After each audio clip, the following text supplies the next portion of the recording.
Arizona.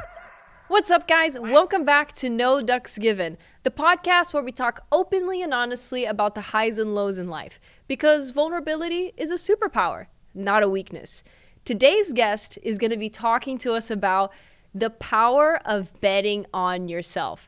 This guy is from a small town in Florida who always had this dream of being a photographer. And despite everybody's disencouragements to follow the career, saying that he could never make any money, he is today not only the photographer, but also the creative director for one of the biggest comedians of this generation, Hasan Minhaj. Tyler, thank you so much for being here. Thank you. Well, what an intro. That was great. You killed it. I kind of did. Yeah, you killed it. That was great. much better than I expected. That was great. Here's why, because I know you. Yeah. We're friends. Yes. So I feel like it was very easy to introduce someone I know so well. Yeah, there you go. I thought you were going to be nervous because I was like, I don't want to look at her while she's doing it. I don't want to throw it off because it was going so well. I appreciate it. Yeah, you're welcome. Oh my God, I'm so happy to have you here. Thank you for taking the time. I know you just got off of tour. How was that? It was great. Tour was awesome. It was for the Jester tour for Hasan's most recent Netflix special. It was crazy. It was the first tour I had ever shot, and it was, for me, a pretty big dream because I had been wanting to capture a tour for a long time. There's something interesting about watching an artist in process that is really fascinating. I always thought it was going to be for a rapper and not a Muslim comedian, but I'll take what I can get. I mean, it's really impressive how much you've been able to achieve. I mean, you're still so young too, right? You're 29, if I'm not mistaken. Yeah, just turned 29. Can we tell people your age? Or Yeah, totally. It's fine. Some people just get all shy about it. I'm No. not shy about my I'm age actually, at all. I'm so excited to turn 30. Me too, actually. Yeah, I can't wait. Okay. I think the 30s are going to be a great run. Yeah? Yeah, it's going to be so fun. Why? Everyone who I look up to, all of my mentors and people that I aspire to be, they really just everything kind of locked into place in the early 30s. And not that I think that my life is off the rails or anything, but my 20s were spent experimenting really heavily in a lot of different things, taking a bunch of weird swings at things that I didn't know if they would work or not.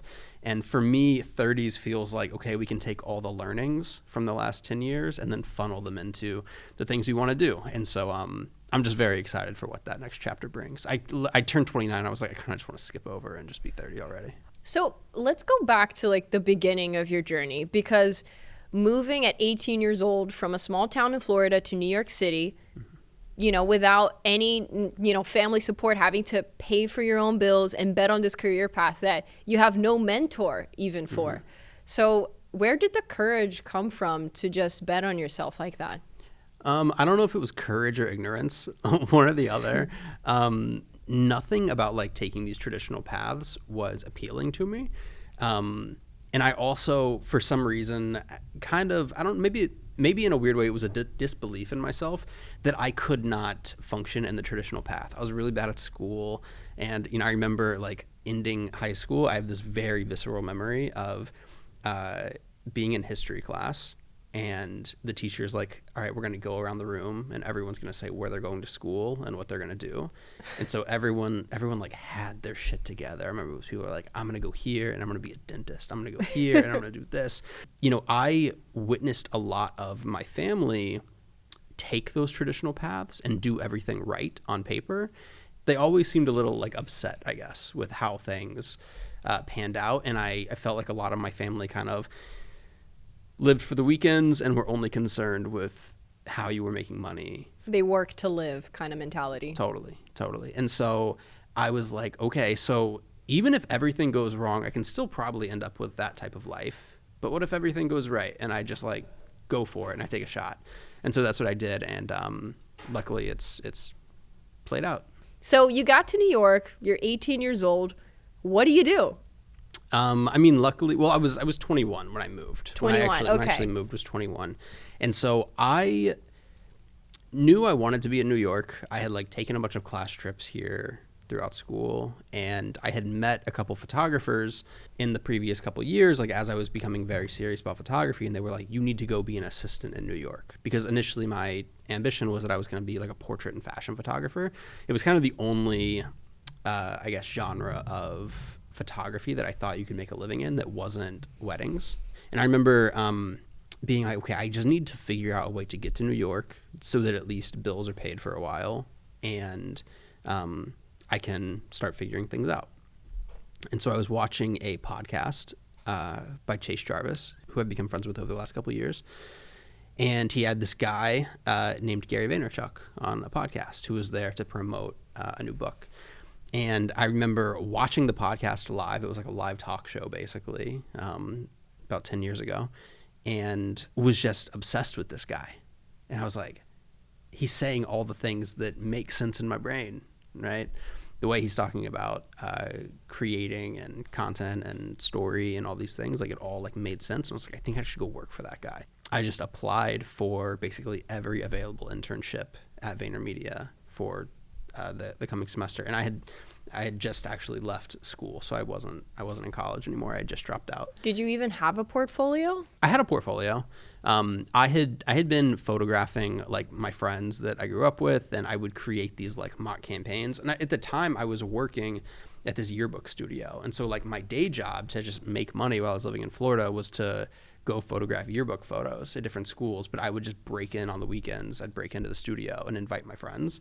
And then I would like find makeup artists and stuff like that would come in, and I would shoot like campaigns that no one was paying me to do. I would just like finance like models and makeup artists and stuff to start creating a portfolio. So I had a book of work. Very proactive. Wow. Yeah, and I think that's something that people are always like, I want to shoot for this company, or I want to work for this brand, or XYZ. And I'm like, if you don't have the type of work that brand would want, it's very unlikely that you're ever going to get that type of work. And so I still, even to this day, shoot free projects and shoot personal work that I can use to like sell to those brands. But I just applied to every internship that I could and got one. I got a graphic design internship at Vayner. Basically, it was really cryptic. I got this call super late at night. I actually think that they must have like given the internship to someone else, and then that person backed out because I just got the call at like 10 p.m. on a Tuesday, and they were like, "Can you be here in 2 weeks?" And I said, "Sure." And so I didn't know anyone, didn't have an apartment lined up, did nothing, found a random apartment off Craigslist with someone who I thought was going to try and kill me in my sleep, as I think most of our first New York City apartments are. And I moved, and that sort of was the first big step to figuring all this stuff out. Wow. Okay. So you were building a whole portfolio, so you could present your work while you didn't have work yet, which I think is brilliant. And then you were able to land a gig with like one of the most influential like people in media today, Gary Vee. And within 2 weeks, you moved to New York for that internship. Yeah. It's pretty wild. It was a big jump. And it was a 6-week internship, right? So it's not even guaranteed long term. So you got to go in there and kill it. Again, I think maybe it's ignorance, maybe it's like the weird confidence, but never once in my mind was I like, I'll only be there for 6 weeks. I was like, I'm going to figure this out. Of course. That's a hero mindset. And it was really funny because basically the way the internships work is you got paired up with an employee who I had like a creative director that I worked directly with, and I was a designer. And I remember day one, he took me to lunch. He was like, "So what do you want to get out of the internship?" And I was like, "A job." That was like, I straight said that. And he was like, "Okay." And I could feel that it wasn't a lack of confidence, but he was just like, "So day one, you haven't even shown any work yet, and you're already like, I'm going to have a job here." It's important to know your intention. That's totally. Yeah. Yeah. But yeah, I mean, the idea was that I would get a job at the agency, work for a couple years, meet Gary, and then somehow, collaborate, work with him on something. So you had this entire evil plan all set up before you even started the job. Pretty much.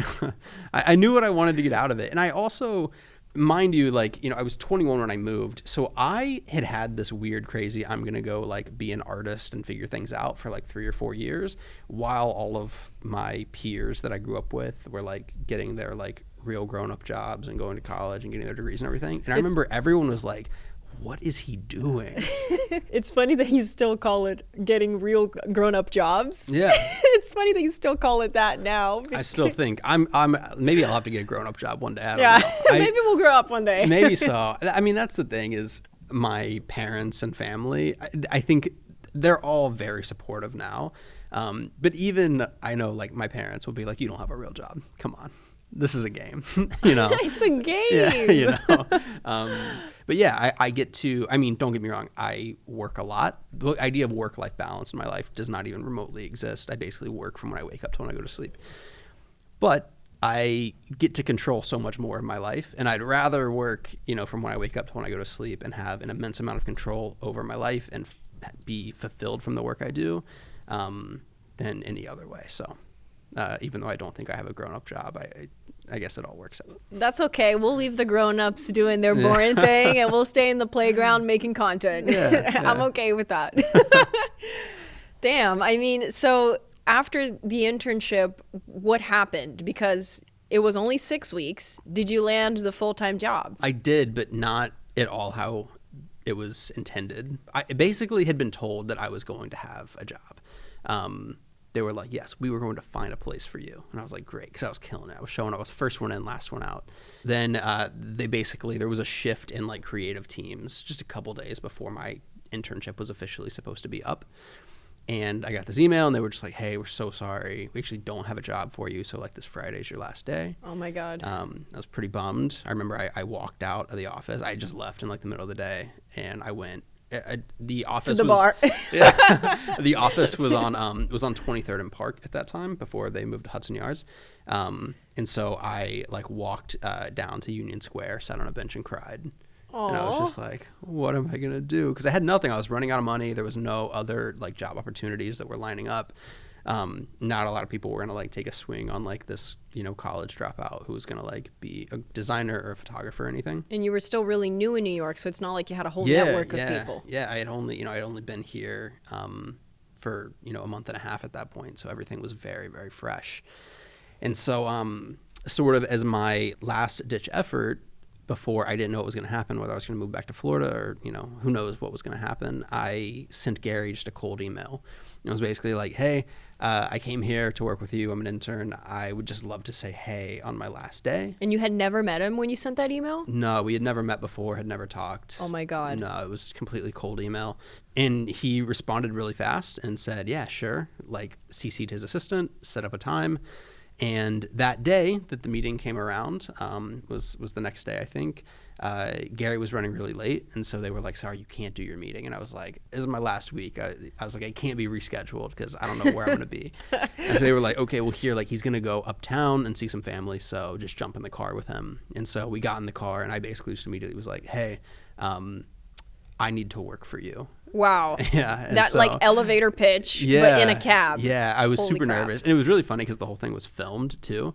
So like there's footage of the entire meeting that Oh exists, which my is just God. so awkward because I look like I'm 12 years old and I'm like nervous and shaking. And I had given myself a buzz cut because I just didn't want to have, I was like, I'm not going to have hair. But then I immediately regretted it. So it was the middle of summer and I was wearing a beanie because I didn't want anyone to like see that I had no hair. And I remember him being like, it's like 90 degrees outside. Why are you wearing a beanie? And I was like, he thinks I'm so weird. By the end of that car ride, he basically had given me an assignment to make some stuff for him. And so immediately I made that stuff. And long story short, I was moved over to his team the next day. Wow. Gary makes things move fast, huh? Like, Yeah, you cold emailed him, got a meeting the next day, Yeah. and then so within 48 hours, you got yourself a job. Yeah, and I think a lot of it is like serendipity, and so it's so good to not think too much about things before you start executing on them, because I reached out at just the perfect time in which like there was an opening on the team. He wanted to start taking everything way more seriously. This is 2016. This is before he was like the Gary Vee everyone knew today. He had like maybe 100,000 subscribers on Instagram or something, or followers. It was not like he was this huge guy yet. It was sort of just starting to ramp up and get really serious about content. And so I kind of just slotted in at this like perfect time where there was an opening and I was able to fill that space. This brings me back to the importance of intention, because when you know your intention or your goal, when you're making specific moves, when that opportunity comes up, you know what to do. Like you're prepared for it because you've thought about it, you know what you're trying to achieve, and you can learn to communicate it as well. Even before the internship started, you were already like, I'm going to get a full-time job here. Mm-hmm. So having that in mind and that mentality of I am going to make this work, I think that's what also allows you to have these ideas that are really bold, which you're like, not even thinking twice about. You're like, yeah, I'm going to, cold email Gary Vee and see what happens. If you don't believe in yourself, nobody else will. And I think what you did with Gary probably called his attention, because I don't think anybody really does that. You're not going to get what you don't ask for. So you have to make yourself seen in those situations. I wasn't prepared. I had it dialed for a 5-minute meeting. I was ready for that 5-minute meeting. And then that whole plan went out the window and we got in the car. I think you can never be too prepared for these things, because there's the nerves that come in, and you were so young. I mean, I feel like it's better for you to do something than not to do anything. So even if it doesn't sound perfect or you mess up a little bit, like there's so many times that I pitch myself that after I'm like, oh man, like I shouldn't have said that, or that did not make me look good, which is why I always motivate people to go to a lot of networking events, so you can make tons of mistakes with people who don't matter. So when you meet the right person, like you're ready. Totally. So but it's crazy that you just did that pitch in the cab with him. I love Gary. Like I listen to his podcast, I watch all his stuff. And he released an episode recently where he was showing his schedule, and it's like, I think from 12 to 12:05 meeting, and then 12:05 to 12:15 another meeting. Damn, you were really able to make an impression there. Yeah, it was really cool. I love G. He gave me such a huge opportunity that has influenced like everything I've done up to this point. Everything I will do will all be a result of those initial few years in that building. So like immense amount of gratitude for him. So after you got that job, what did you feel like were the next steps from you from there? Because you seem to be very goal oriented. So I feel like after you achieve something, you're like, okay, so this is what's next. So what was going through your mind after you had gotten that job? It was a lot of like sort of grinding years of just trying to develop craft as much as I could. And I kind of felt like I had been punched in the face. Like day one on his team, I was like, yo, everyone's so much better than me. It's insane. There's this kind of funny joke. Andy Kranak, who is Gary's brand director at the time, my first day, I did a terrible job. Like it took me so long to make everything. I was so nervous. And I remember walking up to Andy at the end of the day and was just like, I promise I'll do better tomorrow. And it's funny because Andy's always like, that's when I knew you were going to do great, is because I had a very real understanding that I was a very small fish in a very big pond and I had a long way to go. And so I remember after actually getting on the team, it just became about like consuming and learning as much as I could to become the best, filmmaker, editor, photographer that I could be. What were things that you had to learn like on the job, if anything? Because you were primarily graphic designer and photographer, but I know that you also do video today. So how did that progress? Was it just your initiative? Did they start asking you to make video? How did that happen? Yeah, I mean, day one, they like handed me a hard drive of videos and they were like, start cutting. Like I had to like start making things. So you learned on the job. Yeah. It was learning on the job for video. I knew a little bit of video, but I was primarily photographer, graphic designer. So the skills were rusty at best. So I would, work all day and then go home and I would watch tutorials all night, like practice and everything. And then be, always try and be first one into the office. To keep sort of learning and just taking every opportunity.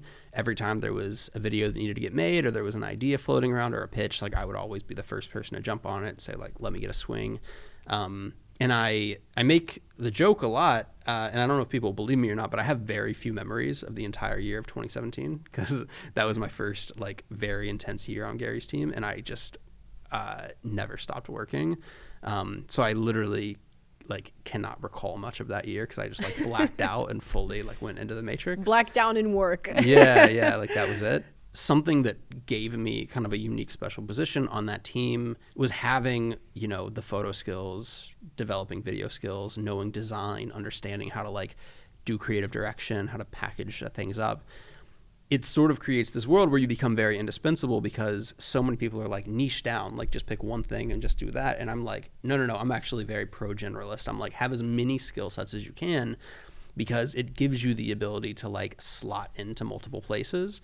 And, if you're going to be a video person, understanding how to do photo and vice versa, having a good understanding of layout and design, even if you don't want to be a designer, because then you're taking photos and you're like, okay, I understand where text is going to go, how layout should work, and that will influence the way you approach like shooting and capturing these things.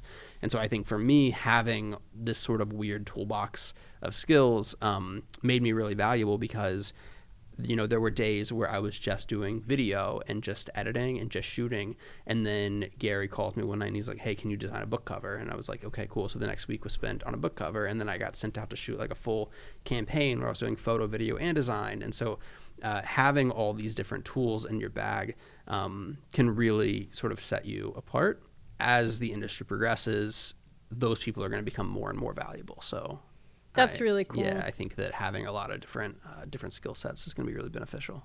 I went through a similar process. I also started with photography, but my first passion was landscape photography. Okay. And then I started getting some like requests to do video. And then by the time I moved to New York, I was just so hungry to learn and to know about all of the things that I could be, that I just said yes to every opportunity that came my way, even if I had never done that thing before. So I think that's a mentality that you and I share, which I also think is one of the secrets to success. Having that confidence to bet on yourself is important. And I think it's also important for people to understand that people bet on themselves, not because they know everything or because they always know what they're doing. It's just because they have faith that they'll figure it out. Getting to a city where like things are happening is probably like the best hack for building something initially, right? Especially in this world where everyone's like, remote work. I'm like, nah, like there's something about being in the place where like things are happening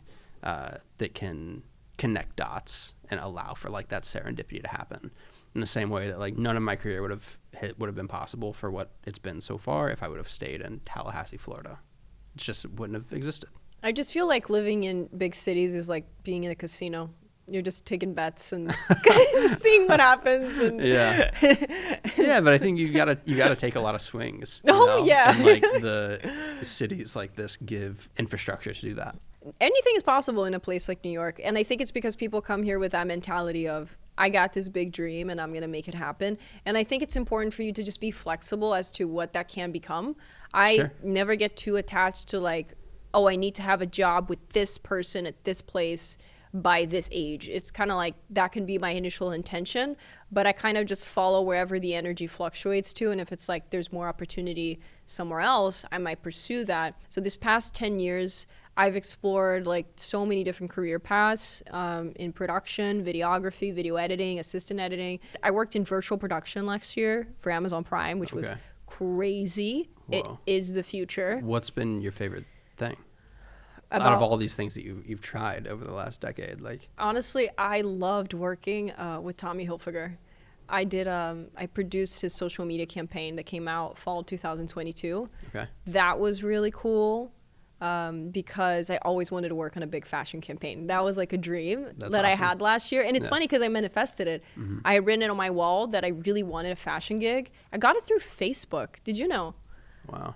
There's someone posted looking for a couple different positions, and I was like, I can do all of these. Just like on just like Marketplace or like on a Facebook group for filmmakers, filmmakers in New York, and cool. That's how I survived during COVID too. Wow. Filmmakers in LA, I would just look for gigs there, and it's funny because it connects really well with what we're talking about, because I had to give him also like a 5-minute pitch of like, he's like, what do you do? Like, what's your experience? And I just told them, like, I do a bit of everything. I film, I edit, I produce, I'm a photographer. I like being able to, when we're on set, if something goes wrong, I want to know what's happening and be able to fix it. Or be able to, like, have a conversation with a director of photography and discuss creative ways for us to get through it. So that's why, actually, I always wanted to learn all the positions on a film set, because I wanted to be able to fix everything if needed, and also to lead my own projects in the future, which is what I'm doing right now. When I told him that, he's like, I love that. I am exactly the same. We're like little rare unicorns. You got the job. Can you start right now? I was like, yeah.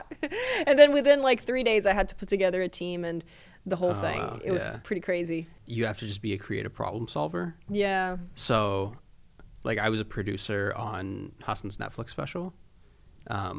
And every time someone asks me like, so what does a producer do? I'm just like, that's a great question.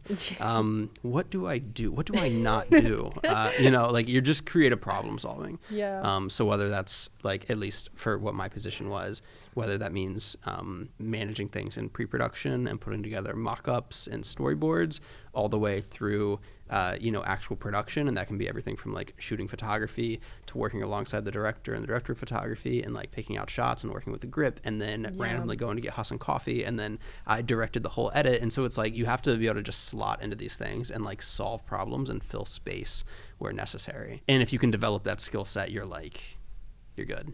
Job security forever. You become so essential to every single department that if you leave, like the whole glue, falls apart. Is that totally? Does that English make any sense? Yeah. The glue falls apart. Yeah, you are the glue that keeps everything together. Yes. There you go. In the beginning, you have to say yes to everything. Yes. And you should, and like I did.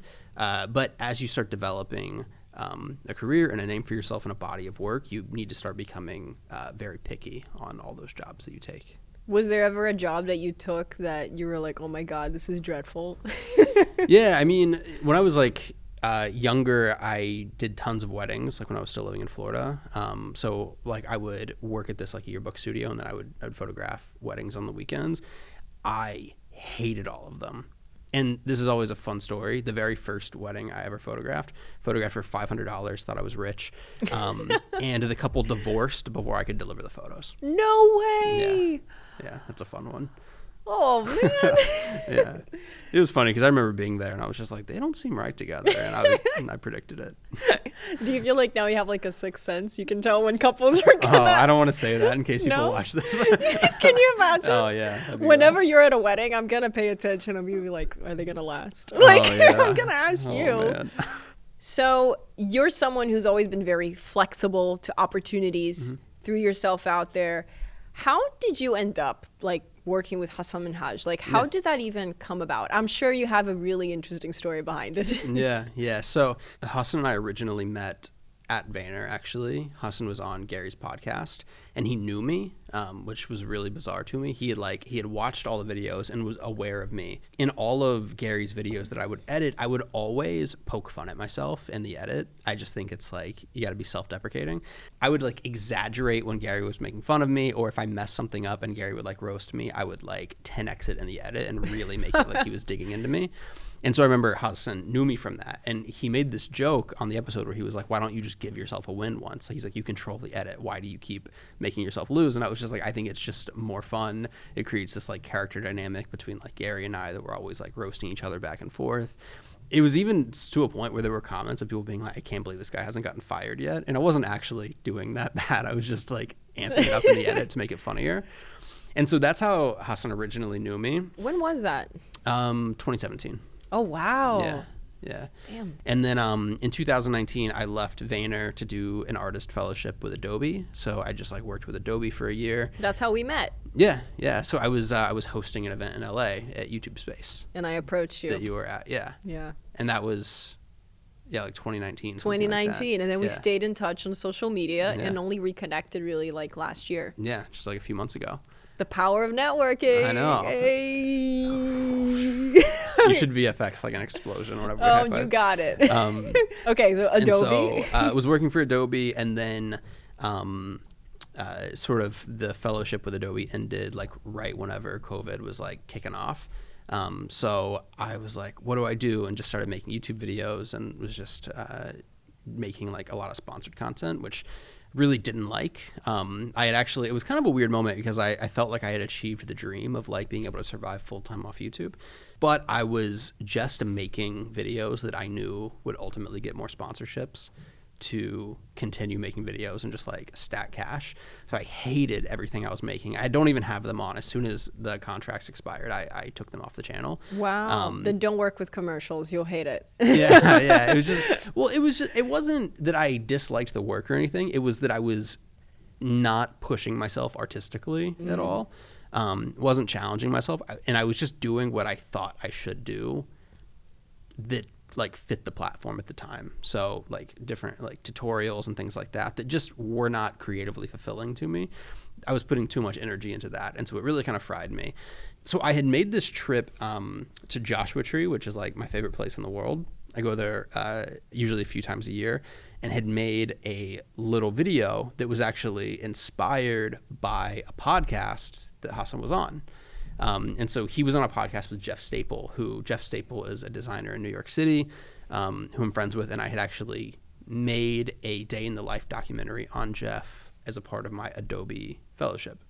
And so Hasan and Jeff met, and then Hasan randomly saw the video that I had made that was inspired by a podcast he was on. So I used like a little snippet of his voice, and then Hasan reached out and was like, hey, like, what are you up to? He reached out to you. Yeah. So I sure made an impression. Yeah, I got this kind of random cryptic text message, and he was just like, hey, can you jump on the phone? And he called me really late. I was living on the West Coast at the time. He called me at like 10 p.m. So it was like 1 a.m. in New York. He had so much energy. I was like, this guy's crazy. And he was just telling me all these ideas that he had and like what he was working on. And I was sort of like burnt out with the work that I was doing. He was like, hey, I'm going on tour. Like, I'm starting this production company. Do you want to be a part of it? I was like, absolutely. And then Hasan and I have been working together for almost 2 years now. Again, serendipity in the same way that Gary, needed someone at the time and like I was able to slot in.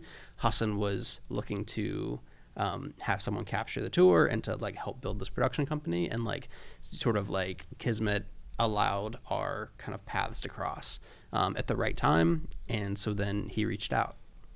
I have to know, like, have you had any insecurities or moments of doubt throughout this journey? Because it seemed like everything flowed so perfectly. Mm-hmm. So, like, I'm sure that most of your energy was spent on winning and doing better and keep going. But did you have moments of struggle? And if anything, what was it? Yeah, I mean, it's easy to sit here like on a podcast and just talk about the highlight reel. Yeah.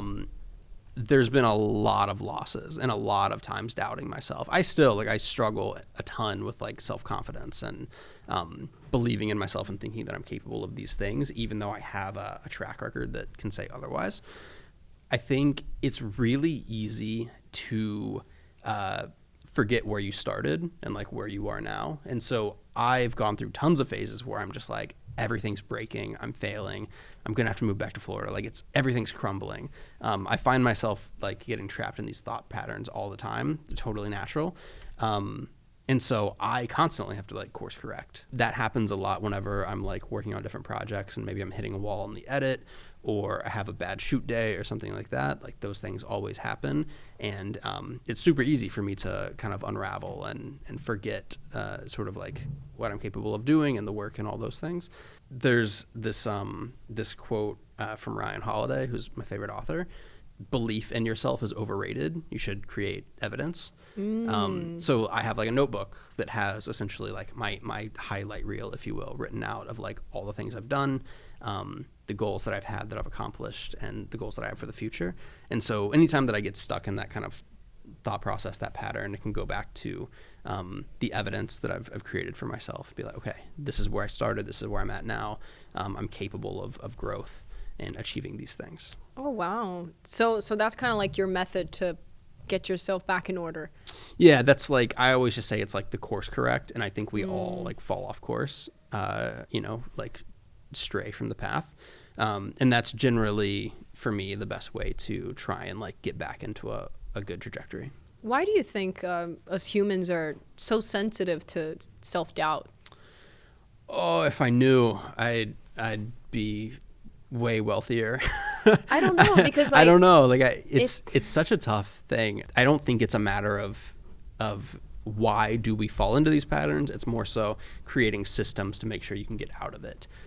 Because I think it's really easy to get trapped in those thought processes, and there's nothing more common than unsuccessful people with talent because they get sort of stuck in those traps. So yeah, it's all about execution. Yeah, and just always being able to like connect with yourself. I do this thing like at the first of every month where I kind of like sit down and like journal with myself and use that as kind of like a reset, like in the same way that usually like everyone sets like New Year's resolutions. Like I try and experience that feeling on like December 31st. I try to recreate that feeling at the start of every month, start of every week if you need to make sure that you're always, staying aligned with your goals and what you want to do. That's really cool. A lot of people like fear having even New Year's resolutions because they feel like if they don't achieve them by the end of the year, they have failed. Yeah. So I think doing it every 30 days is a more realistic approach of being like, where am I at right now? Are my goals still the same? Does my intention still align? And I think it's really easy for you kind of just to forget where you're going and get lost in the journey too. Totally. I think I'm going to start doing that. Yeah, I think it's a great little trick. And then I think like on the note of being, scared to set goals, I think you have to always keep the things you want to do and your goals kind of lofty in a way. And I always say like I have goals of like the type of person I want to become versus I want to do this amount of videos or make this amount of money or all those things, because I have very little control over those things. Life is going to ebb and flow, but I can have the goal of like, I want to be healthier than what I was last year. Cool. These are the steps that I need to make. There's not like a, you failed at this, you didn't fail at this. As long as I'm, moving in a positive trajectory, then everyone's winning. And so keeping your goals to be like, I want to be the best filmmaker I possibly can be. Here's the steps that I need to take to get that, because that goal is not something I can achieve in a year. That's something that I'm going to achieve in like 30 or 40 years. Right. So making sure that you're keeping your goals as to something that continuously grows with you, not something that you can say you succeeded or you failed within a year. Oh my God, you just spoke to my heart. Perfect. Perfect. Yeah. No, I agree. I think it reminds me of how it's all about the journey of growth. It's not about achieving that specific goal. It's about the steps that you take towards that theoretical goal. Yeah, totally. We talked about a lot of stuff here today. But I want to know, like, how are you feeling about this next stage of your life? Because you just spent a year on tour. I mean, were there any highlights from that tour? Any really big lessons that you had, like, personally throughout that journey? The biggest creative challenge that I kind of encountered is that you're essentially shooting the same thing every night, right?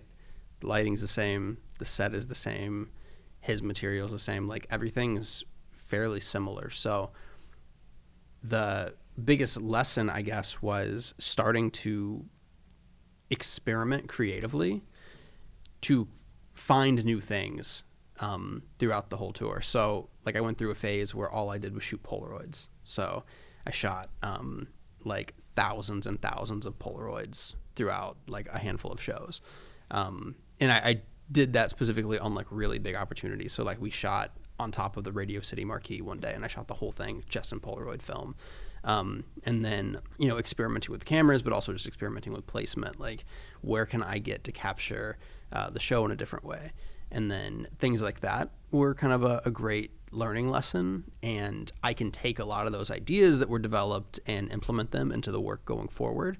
And then also just, watching a performer, an artist, not in my medium, work and go through process, I think influenced me heavily in how I'll make films and tell stories in the future in different ways, just watching someone else sort of craft and develop story over a year. How much did you learn about the stand-up world compared to the content creation world? Like, what do you think are some crossovers or some things that are really different between both of them? Yeah. Whenever Hasan and I first started traveling together and working on the show was almost 2 hours long. And he trimmed over an hour of that material down. So there were tons of things that, get lost on the cutting room floor. Was he talking to the audience or just feeling their energy in response to the jokes? I think mostly just, feeling energy. And then also Hasan's style of comedy is very different. It's not just like, set up punchline. No, yeah. There's like a whole story structure. Arc, yeah. And so it becomes like, how do you create a story that's as efficient as possible? So it really becomes like, the phase of like kill your darlings. Like you have to eliminate a ton of things. And I always make the jokes. My 2 favorite jokes of the entire show are not in the special that I think are the best. And I remember him telling me they were getting cut. And I was like, what are you talking about? At its core, the story is so important that we can trim things out that are like extremely high quality, all in an effort to just tell the most pure story. And that's something that I think as creators, it's really easy to get caught up in like, random ideas and fancy ideas, and you want to try all these things that may or may not work, and you want to like inject all of those ideas into your final piece because you really love all of them, but saying like, okay, how can you meet the audience where they are and say, okay, we don't need this, we don't need this, we don't need this, we don't need this. And now what you're left with is actually like an incredibly powerful story. What are you trying to say? Like, that's always the take, is like, what do you want the audience to take from this? And until you answer that question, you can't even get through this whole like editing process. And so, getting the take and then, trimming everything down to just have the most efficient story and most powerful story that you can has had a huge influence and impact. So every little moment of the stand-up, he basically has to make sure that it's moving towards the goal of communicating something specific to the audience. And then also making sure that one idea flows into the next. Like, the thing, I didn't really know anything about comedy, and I still know very little about comedy. There's a lot for me to learn in a short period of time.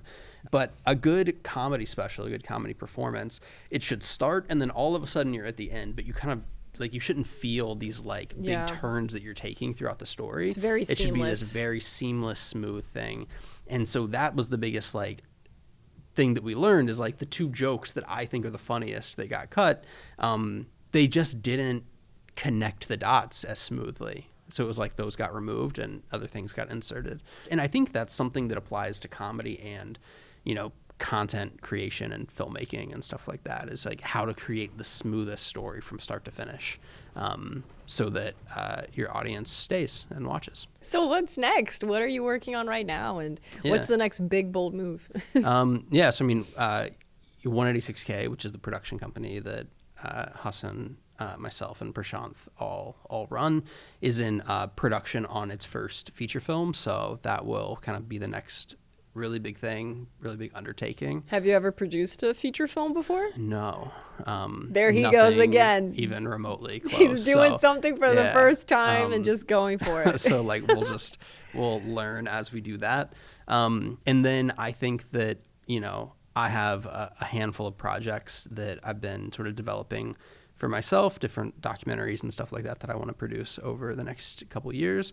To circle back to like the ultimate, the goals, I know I want to be the best filmmaker I can be. I have ambitions in the film world to direct and produce at certain levels, and so those are the end goals. And so until then, I will just continue swinging on like every monkey bar to get closer and closer to those things, and will continue saying yes to everything I can that will continue on that trajectory.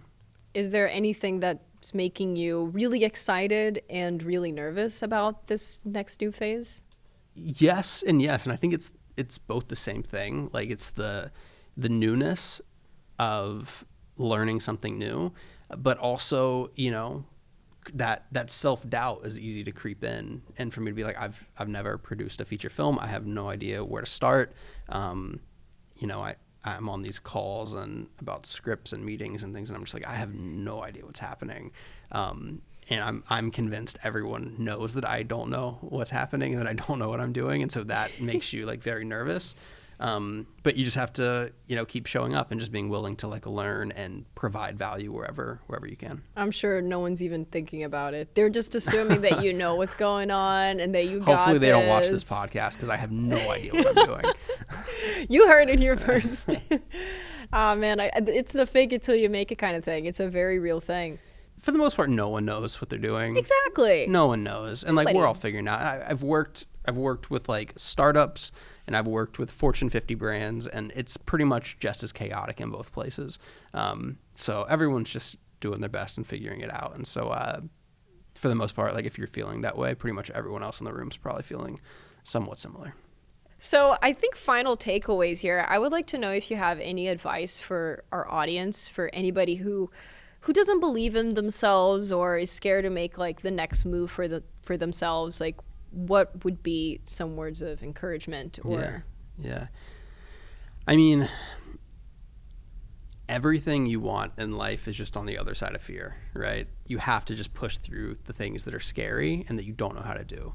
And there's not a life hack, there's not a book or a show or a YouTube video that's going to do any of that work for you. At some point, you are going to have to look yourself in the mirror and be like, okay, this is what I'm going to do, and then go after that.